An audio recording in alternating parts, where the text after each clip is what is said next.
이성구의 속물경제소비자TV입니다. 오늘은 며칠 전 정부의 최저임금위원회가 최저임금을 9,160원으로 결정했다는 발표가 있었기 때문에 그런 노동 관련 규제들을 가지고 이런 노동 관련 규제들이 정말 근로자들한테 도움을 주고 있는지를 같이 얘기해 볼까 합니다. 문재인 대통령은 이번에 인상된 최저임금이 9,160원, 지난해보다 5% 인상되긴 했지만 대선 당시 공약한 시간당 1만 원을 지키지 못해 송구하다 그렇게 말씀하셨습니다.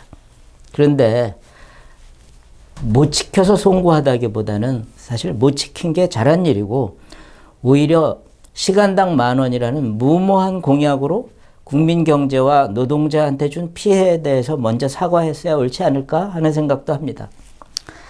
물론 당시에는 문재인 대통령뿐만이 아니라 유승민 후보, 안철수 후보, 보수의 핵심이라는 홍준표 후보까지도 최저임금 1만 원을 대선 공약으로 했었으니까 누구를 나무랄 수도 없는 일이죠. 오늘은 최저임금뿐만이 아니라 정부 노동 관련 규제의 핵심적인 사항들이 정말 노동자한테 이득이 되는지, 우리가 보통 기회는 평등하고 과정은 공정하고 결과는 정의로워야 한다는 거창한 캐치프레이즈의 핵심 규제의 하나를 이루고 있는 이 노동 관련 규제가 정말 저소득 근로자를 보호하는지에 대해서 알아보려고 합니다. 지금 노동 관련 규제의 제일 핵심은 해고 제한인 것 같습니다. 왜 그러냐면은 보통 여러 가지 논쟁들을 보면은 정규직, 비정규직 논쟁들이 굉장히 많고 모든 노동자를 정규직화하는 그런 주장들이 많거든요. 근데 그 정규직, 비정규직 차별의 핵심적인 사항이 해고 제한이라는 거죠. 보통 정규직은 무기계약직, 특별한 계약 기간이 없어서 정년이 보장되는 잡이고 비정규직은 계약직, 파견직, 일용직 같은 것들을 얘기합니다. 그런데 퇴직금이나 최저임금, 주당 근로시간, 연월차 수당 같은 것들은 정규직, 비정규직 구분 없이 모두에게 적용이 됩니다. 핵심적인 차이는 해고 제한이 얼만큼 강하냐 하는 것이 정규직과 비정규직의 차이인데 해고 제한 때문에 정말 노동자가 이익을 볼까요? 물론 어떤 사람들은 이제 직장에 취직하기만 하면은 정년까지 보장이 되니 얼마나 좋으냐. 정규직으로 모든 노동자를 만들어야 된다 하는 주장을 할지 모릅니다. 그런데 실은 여기에 함정이 있습니다. 바로 노동자들을 쉽게 해고하기 어렵게 하면은 사업자들은 잘 뽑으려고 하지도 않습니다. 왜 그러냐면은 노동자를 한 번 뽑는 순간에 자기가 노동자의 노예처럼 될 수도 있는 거거든요. 그래서 오히려 고용을 줄이게 되고 반면에 노동자는 그럼 또 좋으냐? 노동자 역시 좋지가 않습니다. 뭔가의 이유에 의해서 자기가 사직을 하건 혹은 여러 가지 문제가 발생해가지고 해고되는 순간에 이 사람은 다른 잡을 갖기가 대단히 어려워집니다.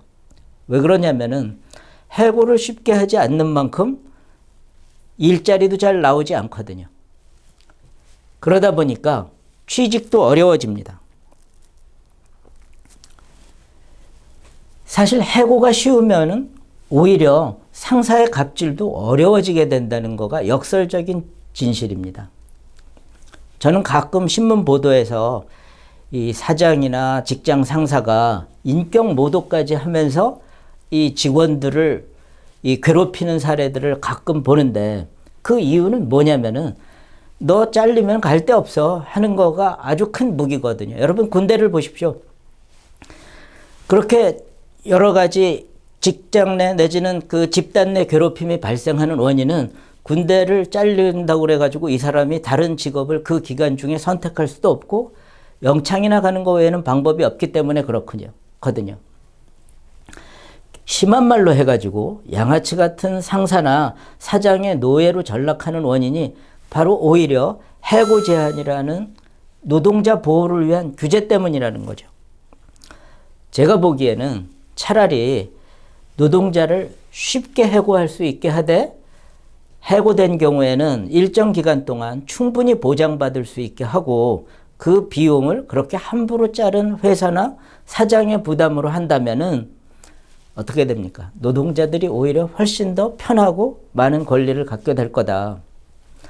그리고 회사 이익에 그렇게 해가지고 많은 해를 끼친 경우에 사장이라든가 어떤 그 인사 담당자가 잘못해가지고 회사에 많은 피해를 준 경우에는 감사나 주주들이 그런 집행 간부들한테 조치할 수 있게 하면 되는 것이지 정부가 나서가지고 그 문제에 개입할 필요는 없다 하는 게 저의 생각입니다. 사실 종신고용제라든가 대학교 같은 데서의 그 테뉴어, 소위 뭡니까? 석좌교수제도 같은 것들이 생긴 것들은 꼭 그 교수를 위해서 만들어진 것이 아니라 싼 임금으로 좋은 인력을 채용하기 위해서 학교가 만들어둔 제도인 겁니다. 일본의 경우에 종신고용이라는 것도 경제가 막 팽창되면서 뭡니까? 구인 경쟁이 일어나다 보니까 그런 종신고용제를 만든 것이지 정부의 규제로 만들어낸 게 아니거든요. 그래서 저는 뭐냐면 정부가 규제하지 않더라도 바로 기업들의 경쟁에 의해서 노동의 안정성은 보장되고 그렇게 해서 보장되는 노동의 안정성이 근로자를 보호하는 것이지 정부가 오지랖 넓게 노동자의 근로 안정을 보장해 주겠다 하는 것은 결코 노동자한테 도움도 되지 않는다 하는 얘기입니다. 그리고 임금 관련 규제로 들어갑시다. 이제 해고 관련 규제는 그런 정도로 말씀을 드렸는데 주휴, 연월차 수당, 퇴직금 하면서 근로자들한테 월급 외에도 이런 것들을 추가로 줘라 하고 정부가 규제를 합니다. 아, 감사해야 됩니까? 노동자들한테 많이 받게 해줬으니까? 그런데 경영자가 바보가 아니라면은 월급을 줄 때 내가 월급을 100만 원 주면은 퇴직금이 1년에 10만 원 정도 들어가게 되고 연월차 줘야 될 거 그리고 의료보험료, 뭐 고용보험료, 산재보험료 낼 것들을 전부 계산해 보니까 평균적으로 100만 원의 월급을 주면은 35만 원 정도의 부가적인 비용이 들어간다는 것을 경영자들은 쉽게 압니다. 그러니까 월급 100만 원은 100만 원이 아니라 135만 원이다. 이렇게 생각하게 되는 거죠. 그게 바로 뭐냐면 그 노동자가 우리 회사에 135만 원 이상의 기여를 할 수 있어야지 월급을 100만 원 주겠다 하게 된다는 거죠. 그러면은 노동자 입장에서는 뭐냐? 자기가 회사에 기여한 거를 급여로 받는데 단지 월급으로 100만 원, 퇴직금으로 10만 원, 연월차 수당으로 15만 원, 보험료로 얼마 이렇게 나눠 받는 거에 불과합니다. 그냥 그 직원한테 135만 원을 한꺼번에 주는 게 나을지 100만 원 월급으로 받고 나눠서 받는 게 나을지는 노동자가 선택할 일이지 정부가 강제로 나눠주라고 한다는 게 그렇게 아름답고 고마운 일인가요? 그리고 정의로운 일인가요?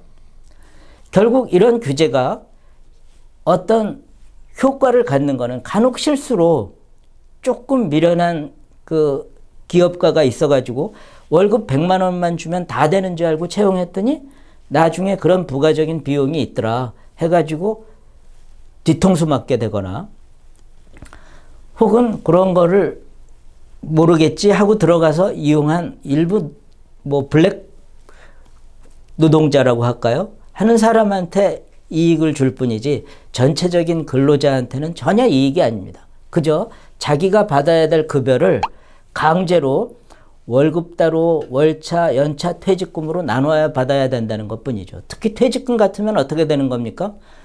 자기가 지금 받아가지고 직접 여러 가지 용도에 쓸 수도 있는 거를 기업에 저축을 해놓고 퇴직할 때나 받아야 된다는 거죠. 전혀 노동자를 보호하는 게 아닙니다. 다음에 근로시간 규제에 대해서도 주당 몇 시간을 넘으면 안 되고 하는 그 규제를 합니다. 아마 노동자들이 과로해가지고 건강이 나빠질까 봐 이런 규제까지 하나 봅니다. 그런데 실은 이 근로시간이 짧아지는 것도 무슨 노동운동이라든가 정부 규제 때문에 그렇게 되는 게 아닙니다. 왜 그러냐면은 여러 가지 시장의 경쟁, 노동시장에서의 경쟁 여건이 좋아지면서 근로자들도 어때요? 휴식 시간을 원하게 되고, 그러니까 좋은 근로자를 뽑기 위해서는 근로시간을 무작정 늘려서는 안 된다는 거를 기업들도 알게 되면서 근로시간이 줄어들게 되는 거죠. 정 건강을 원한다면은 근로시간을 직접 규제하기보다는 산업재해 인정 요건을 좀 더 폭넓게 해가지고 그런 과로로 인해 가지고 나타나는 질병들은 쉽게 산재로 인정받을 수 있게 하고 기업들이 그런 부분에 대해서 부담하면 된다고 하면 됩니다. 그런데 그런 부분은 굉장히 인정받기 어렵습니다. 왜 그러냐면은 산재보험이라는 거를 정부가 관리하거든요. 완장차고 하다 보니까 실제로 산재 인정받기 대단히 어렵습니다. 그러니까 정부가 노동자들한테는 갑질로 군림하면서 정작 노동자들의 선택권은 박탈하는 거죠. 어떻게 보면은 정부가 나서서 조금 더 일하고 더 돈을 벌려는 노동자의 기회를 박탈한다는 겁니다. 그리고 사실 이 노동시간 규제라는 게 근로자를 규제하는 게 아니라 직장에서의 근로시간을 규제하다 보니까 한 직장에서의 근로시간만 제한하게 됩니다. 그런데 이거를 많이 줄이게 되면은 사정이 어려운 노동자들은 어떻게 되겠어요? 결국 파트타임으로 추가로 일하게 됩니다. 그리고 더 웃기는 거는 정부가 근로시간을 줄여가지고 일 쪼개기를 통해서 실업률을 줄이려는 생각까지 갖고 있다는 겁니다. 이게 가장 황당한 건데 결국 실업 통계를 맞추기 위해서 기업과 근로자의 선택을 왜곡하려고 하는 거죠. 자, 이제 오늘의 정말 메인 주제인 최저임금에 대해서 말씀드리는데 이 그래프는 벌써 골파하시는 분 있을지 모르겠는데 임금에 따라 가지고 노동에 대한 수요는 줄어들고 그러냐면은 월급이 올라가면은 그만큼 나는 적게 쓸 거야 할 거거든요. 그리고 임금이 올라가면 그만큼 노동자들은 노동을 많이 공급하려고 한다. 그러니까 집에 있던 사람도 나와가지고 그 정도 월급 주면 나 편의점 알바라도 할게요 하고 나간다는 거죠. 그래서 임금은 그런 노동에 대한 공급과 수요가 교차하는 점에서 임금이 결정되는데 이 시장임금이 최저임금보다 낮을 경우에 결국 어떻게 되느냐. 시장임금은 8,000원인데 최저임금은 10,000원으로 했다 그러면은 그럼 나 일할래요 하고 나간 사람들은 많고 10,000원이면은 우리 좀 줄일래요. 예를 들어서 뭐 요새 식당 보면 브레이크 타임이니 뭐니 해가지고 그 근로자를 쓰는 시간을 줄이고 있죠. 그래서 수요가 줄게 됩니다. 결국 이 정도는 자기는 일하고 싶은데 일자리를 구하지 못하는 현상들이 발생하게 된다는 거죠. 이게 바로 최저임금제를 했을 때 일자리가 줄어드는 면을 얘기하는 겁니다. 근데 정부는 최저임금이 저임금 근로자를 보호하고 사회 안정만을 확보하는 굉장히 중요한 규제라고 얘기하고 있습니다. 근데 실상은 어떻게 되느냐? 바로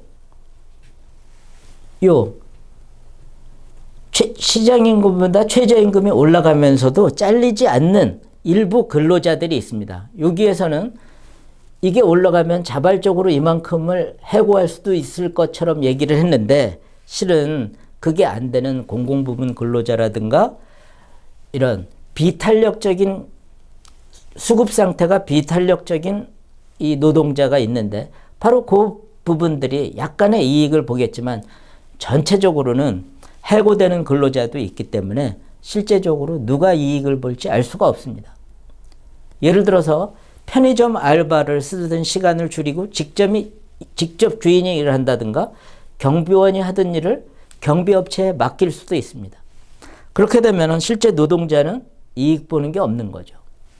이거는 어떤 중소기업들한테 최저임금이 올라갈 때 어떻게 대응하겠느냐 그랬더니 물론 50-60%는 방법을 모르겠다 했지만 40% 정도는 고용을 감축하겠다고 얘기하고 있습니다.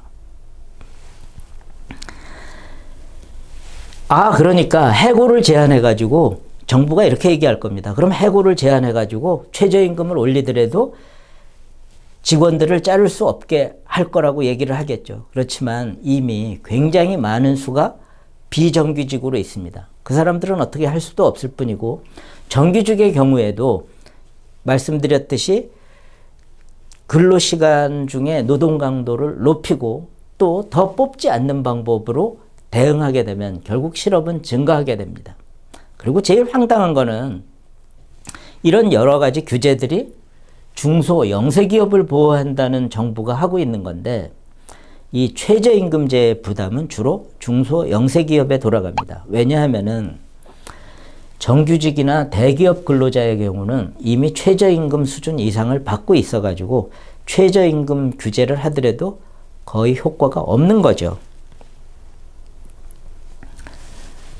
물론 정부는 최저임금 인상에도 불구하고 고용 감소가 미미했다고 얘기를 하지만, 궁극적인 통계를 보면은 최저임금제에 의해서 고용이 0.5%만 감소하더라도 저소득층 내지 근로자에게는 전혀 도움이 안 된다는 결과를 알 수 있습니다. 제가 결론적으로 말씀드리는 것은 이렇듯이 여러 가지 노동 관련 규제가 전혀 노동자한테 도움이 되지 않는데도 불구하고 왜 이 정부는 이렇게 열심히 노동 관련 규제를 강화하려고 하는 걸까요? 물론 이 정부뿐만이 아니라 대체적으로 이 대선 후보들이 그랬던 것 같습니다. 결국은 노동자들을 적당한 수치로 속여가지고 기업을 괴롭히고 있다는 의심밖에 안 되는데, 이런 규제들은 물론 문재인 정부 들어 갑자기 시작된 것은 아닌데, 이 정부 들어서 나타나는 아주 나쁜 현상은 결국 경영자들과 싸울 이슈를 만들어야 이 힘이 커지는 노동조합과 정부가 한마음이 돼서 국민 경제에 피해를 주는 일을 신념을 갖고 추진하고 있다는 거죠. 근데 안타깝게도 여권 후보들 가운데 누구도, 사이다라는 이재명 지사까지도 이런 문제에 대해서 언급하지 않고 있고, 야권 인사들조차도 이런 노동 관련 규제들의 폐해를 제대로 지적하기보다는 아주 애매한 노동 유연성을 확보해야 된다는 정도의 표현으로 포장하고 있는 것은 정말 안타까운 일입니다. 이상 현 정부 내지는 우리 경제에 있어서의 노동 관련 규제가 실은 노동자들한테 전혀 도움이 되고 있지 않다는 말씀을 드렸습니다. 경청해 주셔서 감사합니다. 좋아요와 구독 부탁드립니다. 고맙습니다.